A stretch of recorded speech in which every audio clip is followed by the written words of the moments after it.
You are now listening to the Divas Corner Talk Show. Polo kids. Can't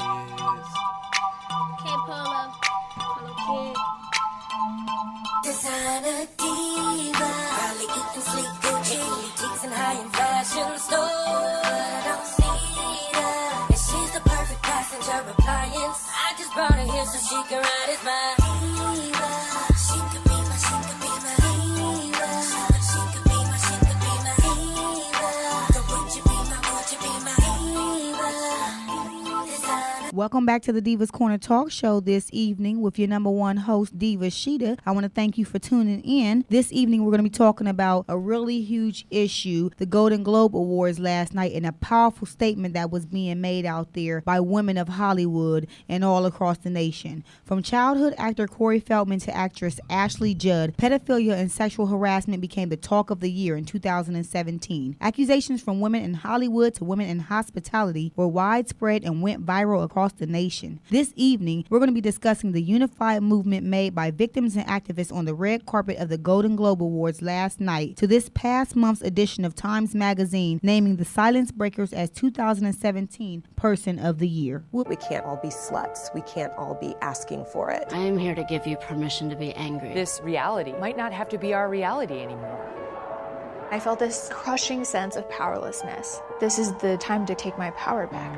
Here's my story. Uber investigation into sexual harassment. Fox News cutting its ties with Bill O'Reilly. I felt it was my duty for the women who were silenced to be brave. Who have worked at the plaza saying it's okay to stand up for yourself. Taylor Swift appearing in court today. On Harvey Weinstein, the New York People forget a lot that there's a human behind this, someone who was very hurt and wrong.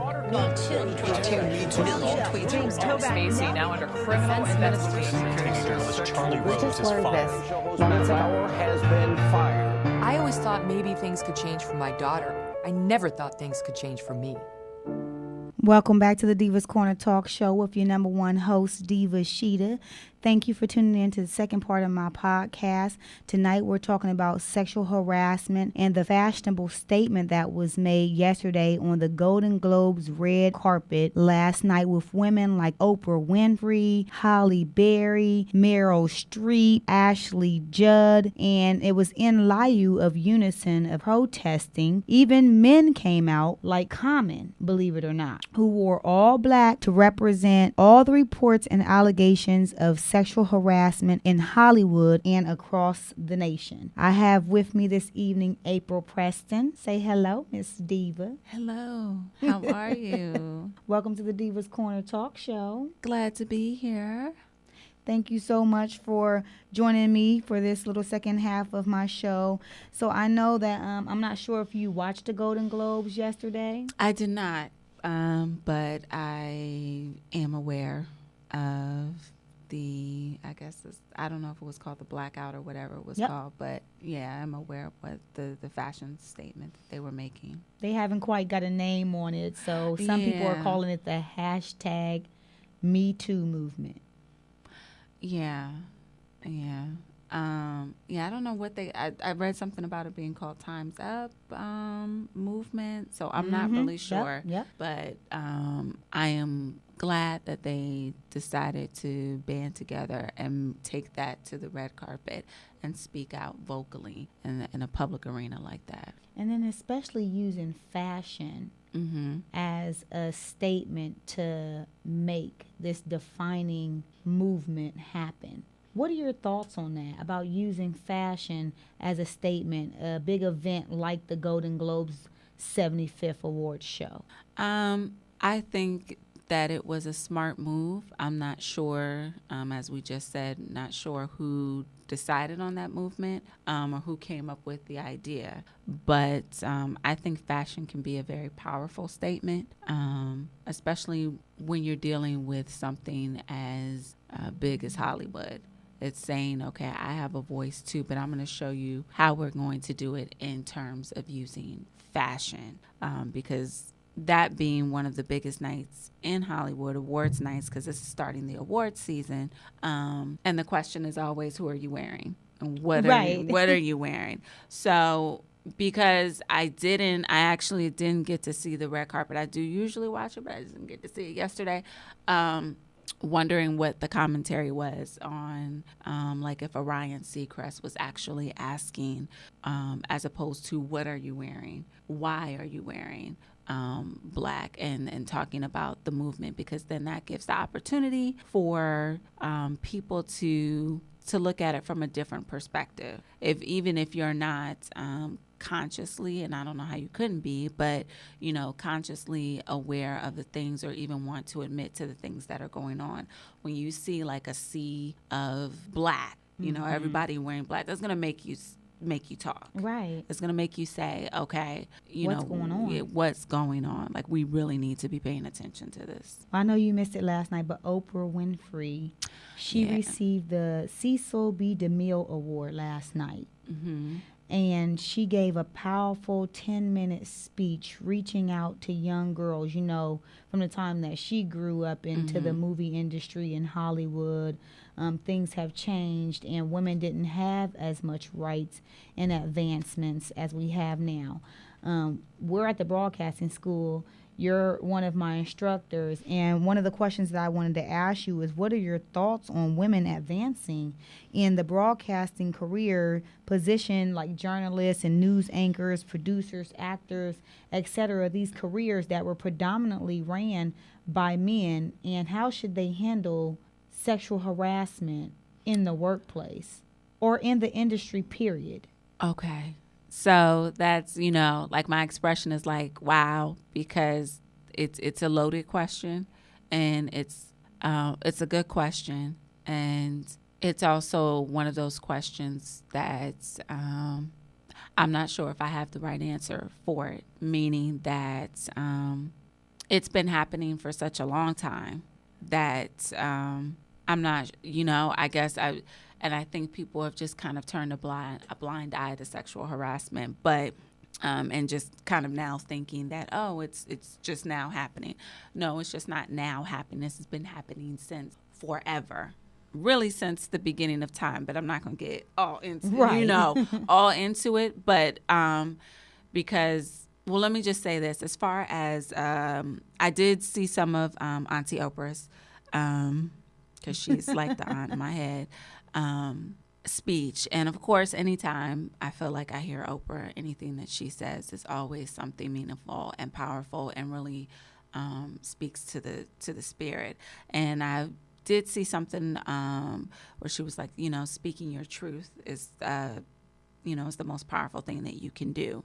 So as far as women being in this industry, entertainment industry, or even any job that you get, or any industry that you go into, I think that's one of the things that you have to hold on to is your truth, and knowing your worth, knowing your power, knowing that that you deserve to be there, and that you don't have to do anything to get you into a position that you want to be in. And I think that that's something that you have to learn along the way, because as you come into specifically this industry, being the entertainment industry, you have to really be assured of who you are. And the thing is that a lot of times when you start out in the business, you're kind of unsure. And right. It's like any industry, any business, any dream that you have. There is an uncertainty about going into it, because you want to make sure that you kind of chart your path and get to where you need to get to. However, when doing that, there are definitely going to be roadblocks. There are definitely going to be some turbulent water out there that you've got to navigate. And in order to do that, you've got to, again, just be sure of who you are. And that, like I said, that doesn't always come up front when you're going into the entertainment industry, and specifically a lot of industries, people have you to believe that it's male dominated. So Ashley Judd says, were we supposed to call some fantasy attorney general of moviedom? She says, when movie stars don't know where to go, what hope is there for the rest What hope is there for the janitor who's being harassed by a coworker but remains silent out of fear she'll lose the job she needs to support her children? Or for the administrative assistant who repeatedly fends off a superior who won't take no for an answer? For the hotel housekeeper who never knows, as she goes about replacing towels and cleaning toilets, if a guest is going to corner her in a room she can't escape. I know personally myself, I've worked as a housekeeper and I've worked as an administrative assistant as well in different positions. Now, as a housekeeper, I did experience some weird situations with some guests cracking the door, leaving it open, or coming to the door inappropriately. And we're instructed to leave the door cracked open and never to have the door shut behind us, especially when there's a guest in the room, for specific reasons like this. But as we're breaking the silence, because these issues are serious and we're standing in unison as women and men, because these situations are happening to men across the board too. Have you experienced sexual harassment before? And if so, how did you handle it? Well, let me say this, because I did say before that sexual harassment, and you have to define what it is. Right. In terms of, as maybe everybody views it differently. I view sexual harassment as any unwanted attention, any unwanted touching, anything that makes it, make you feel uncomfortable. And so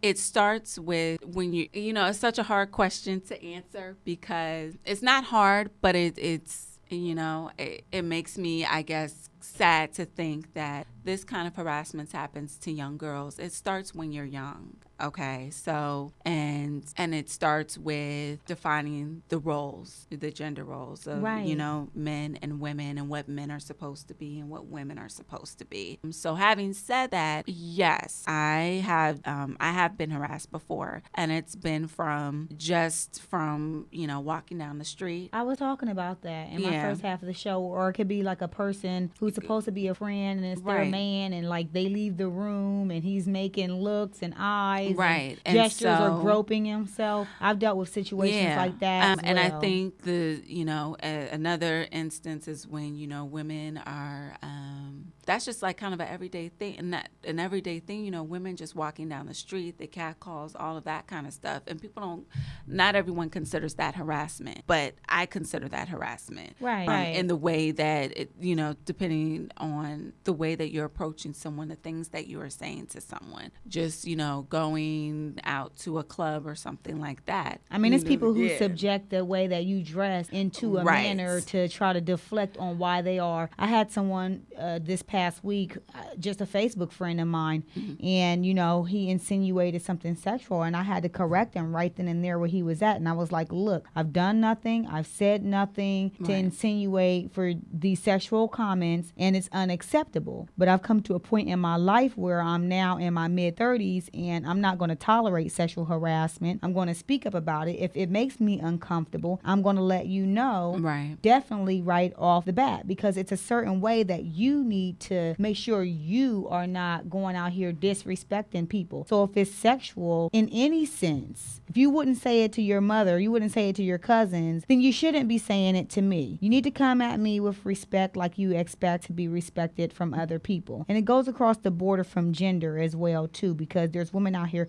ooh, he's so fine, or he's so buff, or different things like that. So sexual harassment isn't just a woman thing. It's a man thing as well. And we have to be cautious of how we perceive people is a huge issue. And it does have to do with sometimes the way that people perceive sexual harassment as far as looks and things like that. But some things are just downright sexual harassment. A touch, a grope, a grab, and a statement that is very clear. I think that definitely that in terms of the gender roles is that there needs to be a change in the way that how men, boys are raised, how they are taught, because this is one of those things where it's always, for the most part of what I hear on the conversation, it's always put on the woman. It is. It's not a deflection. It's not put on the man, and like you do say that there are certainly men that are being harassed as well, and they need to speak up about that too. And we need need to have a conversation about that, because Terry Crews, was brave enough to come and speak out against that. But I do think, like I said, in terms of women, it's always, from the conversation that I hear, it's they don't wear this, don't do this, don't do that. And I kind of liken it to the conversations that we have about police brutality. Well, don't wear a hoodie or you won't get shot. Because it's always what the other person, it's not what the aggressor is doing. It's always the victim and what they should be doing, where it should really be the other way around. And again, that is something that you have to teach. And be it male, female, whoever, everybody just no matter what race, what gender, because it doesn't matter, because you have people over, and I saw this one picture of a woman. She was wearing it was a Muslim country, and so fully covered and everything, and still being harassed. And again, that goes back to what you're being taught, and the gender roles, and what women are perceived to be, and as opposed to objects of sex versus actual human beings. So beings. you have to change that whole mindset, and that's why we need to have the conversation. And it's important for men to stand up and say something and be a part of this conversation. And it can't just be a hashtag me too, because there are so many women, and I'm sure people, it amazes me that I know so many people that have been quote unquote, or not even quote unquote, just harassed. And it's become quite the norm. Right. And so people just assume that it's just now starting. No, this hasn't just been starting. And I do understand that, and I've read some of the stories, and I'm like, okay, yes, but at the end of the day, it's about you taking responsibility for your actions and what you've done. So you have people like Russell Simmons, who stepped down from his company, Harvey Weinstein, but Charlie Rose. I mean, it's just so many people now that try to get like Tavis, try to say, Tavis Smiley, and you're just kind of like, wow, but you have to understand that the perception of sexual harassment may differ from person to person, because you do have people, speaking of the entertainment industry, were women who were in journalism, and I think like back in, starting probably in the 70s, probably maybe before then, but that's when I have researched and heard about the first woman journalist being on air and just kind of being subjected to all kinds of harassment, simply because that was considered to be a male-dominated field. Right. And they went through so much, but they didn't say anything, because when they're trying to, they're thinking, I'm making a breakthrough, I'm here. And then the other thing is that they just wanted to prove that they could do this. Some of these cases have been brought out after 10 and 20 years, and some of the people are responding in society and the public with, that's ridiculous, or why didn't they say something before, or different statements like that. What is your take on that? Because I think they didn't say anything. One is partly because they felt that maybe they did something. So there's probably, they were living in some type of shame or fear that something would happen to them, because if you speak up, that is going to, you have to be brave to do that. And that's not to say that they weren't brave, but like I said, women were at a point where they're just getting started in their careers, and what was considered male-dominated fields. And so now you have to deal with that. You don't want to lose your job. Right. You've worked this fear hard. Of loss of job. You don't want to lose your job. Or you could be threatened. You could be threatened, but you know what? I bet that they were probably still threatened anyway, whether they said something or they didn't. Mm-hmm. Because if you come out now you have all of these. It's one of those things where like, okay, well, I wasn't alone. There were other people going through this, and they felt the same way that I did, but we just didn't have the courage at that time to speak up. Or maybe, who's to say that they didn't speak up? I think maybe that's a big Ashley part Judd of it too. says she spoke up from the beginning. From the time that it happened, she was talking about what happened with Harvey Weinstein. So it might have just been he had a position of power, and someone said that there were whispers going on about him, like as if women would be warned, but there was pretty much nothing that you could do about it. There was no one that you could report this to. So some women did speak up about this, and they did report it. no one listened. The media didn't promote it for whatever reason that they didn't. And now it seems as if they're standing in unison in Hollywood and across the nation, which is a great and wonderful thing because we all need to be part of that movement. As women, we definitely want to speak out against these injustices. Thank you so much for joining me this evening, April. This was a good topic. I'm glad that you had me as a guest to talk about it. I hope that we, gives people time to think about actions and the things that they do, and then we shine a light on sexual harassment. Amen to that. So thank you guys for joining me for the second half of my podcast. We spoke today about fashion being a statement on the Golden Globe red carpet yesterday. Women like Oprah Winfrey, Halle Berry, Meryl Streep, Ashley Judd all wore black. Common, he wore black. So there were even men who were standing up against this issue. It's been going on around the world. Corey Feldman came forward, spoke a bit about pedophilia, but just going into a lot of these abuses, a lot of politicians have been accused of different things. If you have a story that you want to share, please go to my Facebook page, www.facebook.com/The Divas Corner Show. Leave your support there, your stories, your all black pictures, and hashtag it Me Too Movement. Thank you so much for tuning in to the Divas Corner Talk Show this evening, and have a blessed time. I'll see you next week.